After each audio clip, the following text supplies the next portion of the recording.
Museum S ഐയും കൺട്രോൾമെന്റ് സർക്കിളും അവർ കുറച്ച് പോലീസുകാരുമായിട്ട് ഇങ്ങനെ ഇവിടെ നിന്ന് അങ്ങേറ്റം മുതൽ ഇങ്ങേറ്റം വരെ റോന്ത് കിറ്റുകയാണ്. അപ്പോൾ ഇവിടെ പുരുഷന്മാർ ഒരു പ്രതിഷേധമോ ഒരു ആഹ്ലാദ പ്രകടനമോ നടത്താൻ പാടില്ല. പറയുന്ന രീതിയിൽ പടക്കം പൊട്ടിക്കാൻ പാടില്ല, പാലഭിഷേകം നടത്താൻ പാടില്ല, വിദ്വേഷ പ്രസംഗം, മരിച്ച ഇരയ്ക്ക് പോലും നീതി കൊടുക്കാതെ സംസാരിക്കുന്ന കപാൽ ഭാഷയ്ക്കെതിരെ അദ്ദേഹത്തെയാണ് പിടിച്ച വിദ്വേഷ പ്രസംഗത്തിന് ജയിലിലിടേണ്ടത് എന്നാണ് എനിക്ക് പറയാനുള്ളത്. നമസ്കാരം. ഇക്കഴിഞ്ഞ ദിവസത്തെ ഏറ്റവും പ്രധാനപ്പെട്ട ഒരു വാർത്തയായിരുന്നു നെയ്യാറ്റിൻകര ഷാരോൺ വധക്കേസുമായി ബന്ധപ്പെട്ട് ഗ്രീഷ്മയ്ക്ക് വധശിക്ഷ വിധിച്ചത്. ഈ വിധി പ്രഖ്യാപിച്ചത് നെയ്യാറ്റിൻകര അഡീഷണൽ സെഷൻ കോടതിയിലെ ജഡ്ജിയായ AM ബഷീറായിരുന്നു. ഇദ്ദേഹത്തിന് ഈ ജഡ്ജിക്ക് പാലഭിഷേകം നടത്തിക്കൊണ്ട് ഒരു ആദരവ് അർപ്പിച്ചുകൊണ്ട് ഇപ്പോൾ ഓൾ കേരള മെൻസ് അസോസിയേഷൻ ഇപ്പോൾ രംഗത്ത് വന്നിരിക്കുകയാണ്.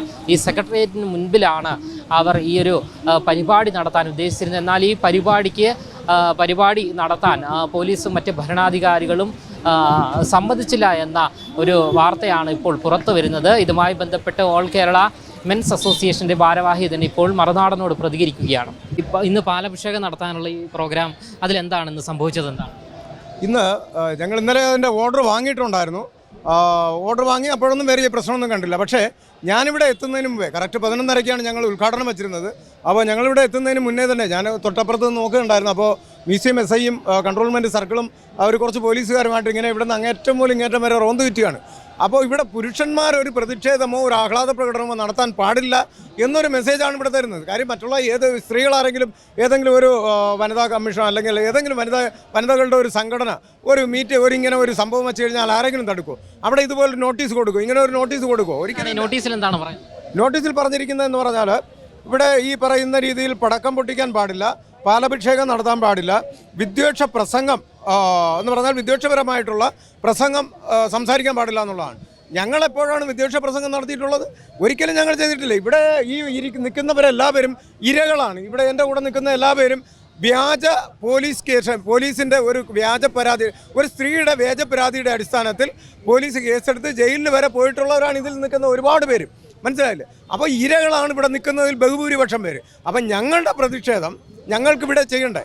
പുരുഷന്മാർക്ക് എന്തെങ്കിലും ഒരു പ്രതിഷേധം വേണ്ടയോ? എത്രയോ വർഷമായിട്ട്, ഇപ്പോൾ 10 വർഷത്തിൽ കൂടുതലായി ഞങ്ങൾ പുരുഷ കമ്മീഷൻ വേണം എന്ന് പറയുകയാണ്. അവിടെ ഇപ്പോൾ നമ്മുടെ രാഹുൽ ഈശ്വർ എന്തായാലും ശക്തമായിട്ട് ഇതിനെതിരെ അദ്ദേഹവും കൂടി ഞങ്ങളുടെ കൂടെ നിൽക്കുന്നു.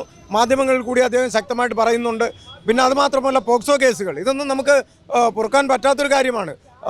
പോക്സോ, കുഞ്ഞു മക്കളെ വെച്ച് പോക്സോ കേസ് കൊടുക്കുക, അതിന് ഇരയായി പോകുന്ന പുരുഷന്മാർ ഒരുപാട് പേരുണ്ട്.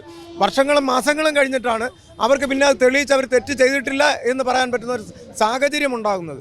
അതുകൊണ്ട് അതിനൊക്കെ ഒരു അറുതി വരണം. അതിനാണ് പുരുഷ കമ്മീഷൻ നമ്മൾ വേണമെന്ന് പറയുന്നത്. അത് എന്തായാലും അതിനുള്ള നടപടികൾ എൽദോസിനെ പോലുള്ള MLA-മാർ, ഇരകളായിട്ടുള്ളവർ അതിനുവേണ്ടി ശക്തമായിട്ട് വരും.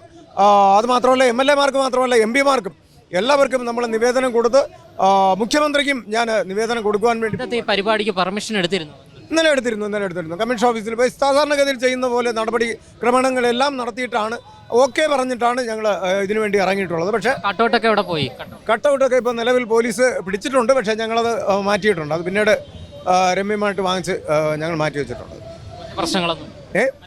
മറ്റ് പ്രശ്നങ്ങളൊന്നുമില്ല. വേറെ എവിടെ ഒരു വിഷയം ഉണ്ടാക്കാനോ അല്ലെങ്കിൽ ഒരു അടിപിടി ഉണ്ടാക്കാനോ അങ്ങനെ ഒരു ഇതല്ലല്ലോ നമ്മുടെ ജീവിത രീതിയും അതല്ല. എന്തായാലും ശക്തമായിട്ട് ഞങ്ങളിതിൽ പ്രതിഷേധിക്കുന്നു. കമാൽ പാഷയുടെ ഒരു മരിച്ച ഇരയ്ക്ക് പോലും നീതി കൊടുക്കാതെ സംസാരിക്കുന്ന കപാൽ ഭാഷയ്ക്കെതിരെ ഞങ്ങൾ ശക്തമായിട്ട് പ്രതിഷേധിക്കുന്നു. അദ്ദേഹത്തിനെതിരെ കേസെടുക്കണം. അദ്ദേഹത്തെയാണ് പിടിച്ച വിദ്വേഷ പ്രസംഗത്തിന് ജയിലിലിടേണ്ടത് എന്നാണ് എനിക്ക് പറയാനുള്ളത്. എന്തായാലും ഓൾ കേരള മെൻസ് അസോസിയേഷൻ്റെ ഭാരവാഹിയായ അജിത് നമ്മളോട് പറഞ്ഞു വെക്കുന്നത് ഇവിടെ പുരുഷന്മാർക്ക് ശബ്ദമുയർത്താൻ അധികാരമില്ലേ, അവകാശമില്ലേ എന്ന ചോദ്യമാണ്. അതുകൊണ്ട് തന്നെ ഈ രാഹുൽ ഈശ്വർ നമ്മളോട് MLA-യോട് അവതരിപ്പിച്ച പോലുള്ള ഈ പുരുഷ കമ്മീഷൻ വരേണ്ട പ്രാധാന്യം വളരെ വലുതാണ് എന്നും അദ്ദേഹം പറഞ്ഞു വയ്ക്കുകയാണ്. ക്യാമറമാൻ അഖിലിനൊപ്പം അമൽ രുദ്ര, മറുനാടൻ മലയാളി, തിരുവനന്തപുരം.